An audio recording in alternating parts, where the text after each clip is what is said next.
मराठा आणि ओबीसीच्या आरक्षणाच्या संदर्भात या ओबीसीच्या आरक्षणाचा बट्ट्याबोळ झालेला आहे महाराष्ट्रामध्ये. जे तथाकथित ओबीसी नेते आहेत त्यांना आत्ता उमगलं आहे की आपलं नुकसान झालेलं आहे किंवा नुकसान होणार आहे. मी ज्यावेळेस सांगत होतो की कुणबी मराठा एकत्र करून त्यांना वेगळं आरक्षण द्या, त्यावेळेस मला असं नोंदवण्यात आलं की हरिभाऊ राठोड काहीतरी मराठ्यांना मदत करतोय.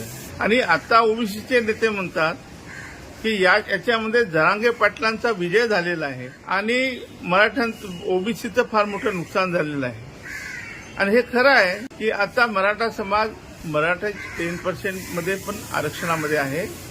आणि आता ज्या नोंदी सापडल्या आहेत, 58 लाख ज्या नोंदी तपासल्या त्यामध्ये 8 लाख लोकांना ऑलरेडी सर्टिफिकेट इश्यू केलेलं आहे. आणि त्याचा फायदा 2 कोटीपर्यंत जाणार आहे. कारण सगळे सोयरे आणखी सगळे सोयरेचा GR लागू जरी केला नसेल तरी सगळे सोयरे हे या सर्टिफिकेटवरून सगळ्यांना मिळणार आहे आणि मिळत आहे. ही परिस्थिती आपल्या महाराष्ट्रात ओबीसीच्या आरक्षणाची आहे.